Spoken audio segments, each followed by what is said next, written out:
Hello guys, ഞങ്ങൾ mentor students ആയിരുന്നു. എൻ്റെ പേര് ഹനാന KP. ഞാൻ ജിൻഷ സക്കീർ. അപ്പോൾ നമ്മുടെ ഇന്നത്തെ ടോപ്പിക് എന്ന് പറയുന്നത് ഓൺലൈൻ വേഴ്സസ് ഓഫ്ലൈൻ.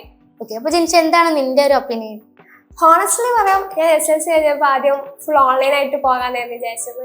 പിന്നെ എന്നെ കൊണ്ട് നടക്കില്ലാന്ന് വീട്ടുകാർക്ക് അറിയുകൊണ്ട് വീട്ടുകാർ നേരത്തെ വന്നിട്ട് ഇവിടെ ഓഫ്ലൈനായിട്ട് ചേർന്നു.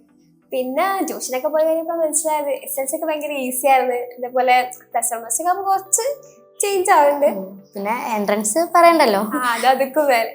പിന്നെ മനസ്സിലായി നമ്മളിങ്ങനെ ഓൺലൈൻ മാത്രം ഇതേത് കൊണ്ടിരുന്നാലേ നമ്മൾ ലാസ്റ്റ് ആകുമ്പോഴത്തേക്കും കുറച്ച് പണിയാളുണ്ട്.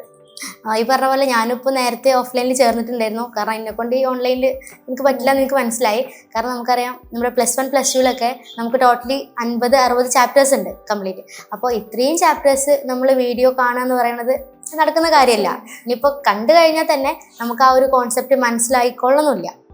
പിന്നെ അതുപോലെ തന്നെ ഇപ്പോൾ നമുക്കറിയാം, നമ്മളൊരു ഷോർട്സ് കാണുകയാണെങ്കിൽ തന്നെ അല്ലെങ്കിൽ റീൽസൊക്കെ നമുക്കത് തന്നെ കംപ്ലീറ്റ് ആക്കിയിരിക്കാൻ നമുക്ക് ആ ഒരു ക്ഷമല്ല. അപ്പോൾ പിന്നെ ഇത്രയും ലെങ്ത് ഉള്ള വീഡിയോസ് കംപ്ലീറ്റ് ആക്കാൻ നമുക്ക് പറ്റില്ല.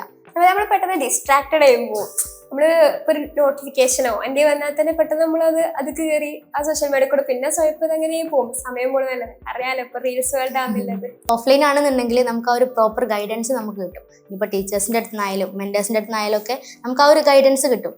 ഓൺലൈനിൽ നമുക്ക് ആ ഒരു സപ്പോർട്ട് കിട്ടിക്കൊള്ളുന്നില്ല, നമ്മൾ സ്വയമായിട്ട് പഠിക്കുകയാണല്ലോ. പിന്നെ നമ്മള് വീട്ടിലാകുമ്പോ നമ്മള് സാധാരണ നമുക്ക് എങ്ങനെയും കാണാം, എവിടുന്നും കാണാം. ഇതുകൊണ്ട് നമ്മളിങ്ങനെ മാറ്റി വെക്കും, നാളെ ചെയ്യാം, നാളെ കാണാം, അത് പിന്നെ കാണാം. അങ്ങനെ ഭയങ്കര ഒരു പ്രോക്രാസ്റ്റിനേഷൻ കൂടെ ആയിരിക്കും.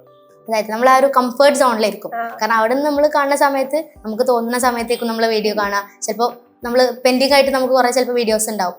ഇനിയിപ്പോൾ നമ്മൾ ചിലപ്പോൾ ഇരുന്നിട്ട് കാണാൻ വിചാരിക്കും, പിന്നെ കുറച്ച് കഴിയുമ്പോൾ നമുക്ക് കിടന്നിട്ട് കാണാമല്ലോ, പിന്നെ അത് ഉറക്കായിരിക്കും.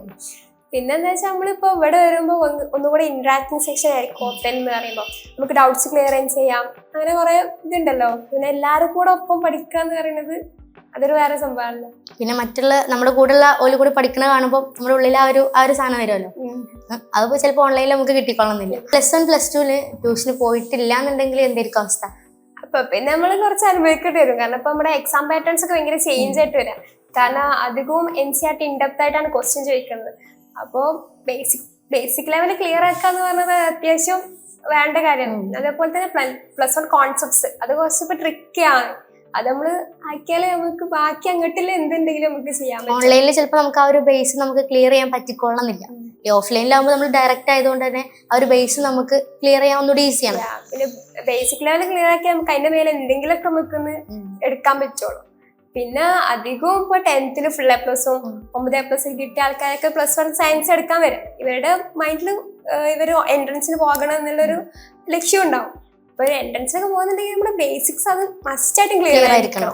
അപ്പൊ അത് നമ്മൾ ആദ്യം ഫസ്റ്റ് ആയിട്ട് നമ്മൾ ശരിയാക്കി കൊണ്ടേയിരിക്കണം.